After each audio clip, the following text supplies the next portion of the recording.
Class 8th lesson number 9 इसके हमने NCERT के जो प्रश्न थे वो कर लिए थे।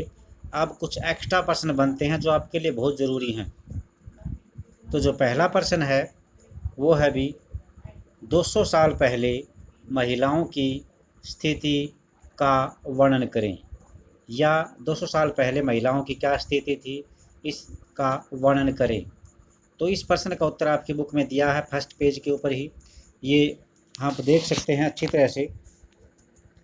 200 साल पहले हालात बहुत ख़राब थे। ज़्यादातर बच्चों की शादी छोटी उम्र में कर दी जाती थी। हिंदू और मुसलमान दोनों धर्मों के पुरुष एक से ज़्यादा पत्नियां रख सकते थे। देश के कुछ भागों में विधवाओं से ये उम्मीद की जाती थी कि वे अपने पति की चिता के साथ ही जिंदा जल जाएं। इस तरह अपनी मर्जी से या ज़बरदस्ती मार दी गई महिलाओं को सती कहकर महिमा मंडित किया जाता था। सती शब्द का अर्थ ही सदाचारी महिला था। संपत्ति पर महिलाओं के अधिकार बहुत कम थे। शिक्षा तक महिलाओं की कोई पहुंच नहीं थी। देश के बहुत सारे भागों में लोगों का विश्वास था कि अगर औरत पढ़ी लिखी होगी तो वह जल्दी विधवा हो जाएगी। तो ये इसका आंसर है। पेंसिल से निशान लगा रखा है, आप देख भी सकते हैं अपनी बुक में, और उसको लिखना है आपको। नेक्स्ट जो हमारा सेकंड क्वेश्चन है, 19वीं और 20वीं शताब्दी से पहले समाज का विभाजन कैसा था, समाज किस प्रकार बटा हुआ था। फिर देखिए प्रश्न, 19वीं और 20वीं शताब्दी से पहले समाज का विभाजन कैसा था। आंसर ये 19वीं और 20वीं शताब्दी से पहले ज़्यादातर इलाकों में लोग जातियों में बटे हुए थे।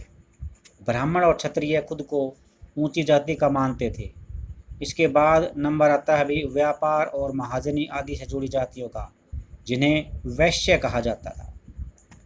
फिर नंबर आता है काश्तकार, बुनकर और कुम्हार जैसे दस्तकार आते थे, जिन्हें शूद्र कहा जाता है। इस श्रेणी की सबसे निचली पायदान पर ऐसी जातियां थी जो गांव शहरों को साफ सुथरा रखती थी या ऐसे काम करती थी जिन्हें ऊंची जातियों के लोग दूषित कार्य मानते थे। ऊंची जातियां निचले पायदान पर खड़ी इन जातियों के लोगों का छूत मानती थी। इन लोगों को मंदिर में प्रवेश करने, सवर्ण जातियों के इस्तेमाल करने वाले कुओं से पानी निकालने या ऊंची जाति के दबदबे वाले घाट या तालाब पर नहाने की छूट नहीं होती थी। उन्हें निम्न दर्जे का मनुष्य माना जाता था। तो ये इस प्रकार की व्यवस्था थी भी हमारे समाज में 19वीं और 20वीं शताब्दी से पहले, परिवर्तन होने से पहले। अब यहाँ पर परिवर्तन आएगा, फिर इसमें चेंज आएगा। नेक्स्ट जो थर्ड प्रश्न है हमारा, राजा राम मोहन राय के द्वारा किए गए सामाजिक सुधारों का वर्णन कीजिए। या आप इसको ऐसे भी लिख सकते हैं, राजा राम कौन थे, उनके बारे में क्या सामाजिक सुधार किए गए, उनका वर्णन कीजिए। तो ये है राजा राम मोहन राय के बारे में। इसके बारे में हम देखते हैं यहाँ से। राजा राम मोहन राय 1772 से 1833 तक इनका जीवन काल रहा। ये एक समाज सुधारक थे। इन्होंने कलकत्ता में ब्रह्म समाज की ब्रह्म सभा के नाम से एक सुधारवादी संगठन बनाया। इसे बाद में ब्रह्म समाज के नाम से जाना गया। राजा राम मोहन राय को समाज सुधारक इसलिए कहा जाता है क्योंकि वे मानते थे कि समाज में परिवर्तन लाना और अन्यायपूर्ण तौर तरीकों से छुटकारा पाना बहुत ज़रूरी है। अब नेक्स्ट पेज पे आइए भी, यहाँ तक इतना ही करना है, ज़रूरी है तक। राजा राम मोहन राय देश में पश्चिमी शिक्षा का प्रचार करने और महिलाओं के लिए ज़्यादा स्वतंत्र व समानता के पक्षधर थे। ये 2 लाइन लिखनी है यहाँ से, फिर नेक्स्ट पैराग्राफ में आ जाइए। राजा राम मोहन राय संस्कृत, फारसी और अन्य कई भारतीय और यूरोपीय भाषाओं के अच्छे ज्ञाता थे। उन्होंने अपने लेखन के जरिए ये सिद्ध किया करने का प्रयास किया कि प्राचीन ग्रंथों में विधवाओं को जलाने की अनुमति कहीं नहीं दी गई है। 19वीं सदी के प्रारंभ तक बहुत सारे अंग्रेज अफसर भी भारतीय परंपराओं और रीति रिवाजों की आलोचना करने लगे थे।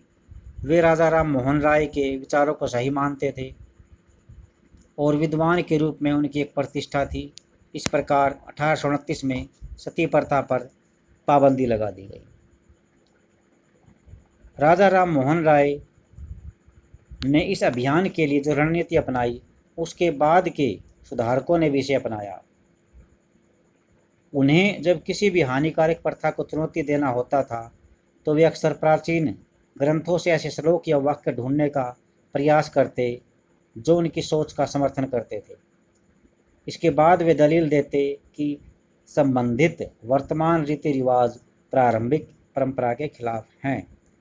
तो ये इसका आंसर है भी, जो बताया है बोल के उसको आपको लिखना है।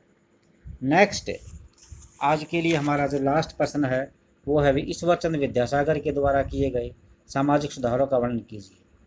ईश्वर चंद्र विद्यासागर के द्वारा किए गए सामाजिक सुधारों का वर्णन कीजिए। लास्ट है भी, ईश्वर चंद्र विद्यासागर ने भी विधवा विवाह के पक्ष में प्राचीन ग्रंथों का ही हवाला दिया था। अंग्रेज सरकार ने उनका सुझाव मान लिया और 1856 में विधवा विवाह के पक्ष में एक कानून पास कर दिया।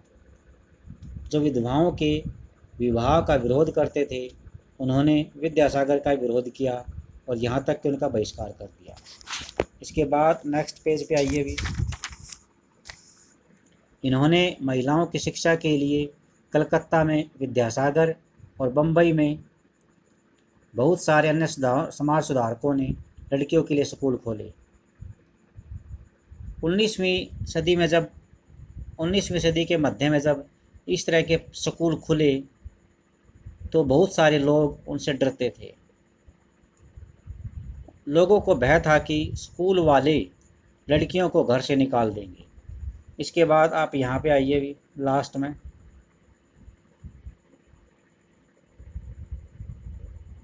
बहुत सारे लोगों को लगता था कि इससे लड़कियां बिगड़ जाएंगी। अर्थात यहाँ पे ये बताया गया है कि स्कूल में जाने से कई लोगों को ये डर था कि उनकी लड़कियां बिगड़ जाएंगी। यहाँ से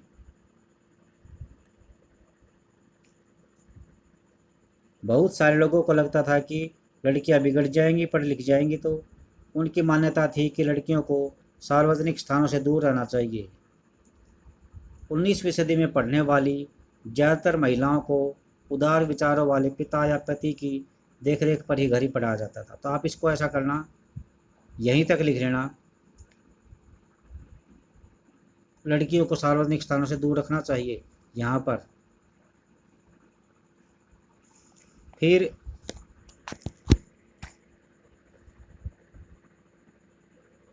लगभग आपका प्रश्न पूरा हो चुका है। ये समाज सुधारक ईश्वर चंद्र विद्यासागर के बारे में ये शुरू की 2 लाइन और फिर लास्ट में बीच में से ये 2 लाइन लिखनी है और इसका तो आंसर पूरा हो चुका है। इसी के साथ हमारा आज का 4 प्रश्न करने हैं आपने और ईश्वर चंद्र विद्यासागर हमारा लास्ट प्रश्न है आज के लिए। नेक्स्ट हम आगे करेंगे।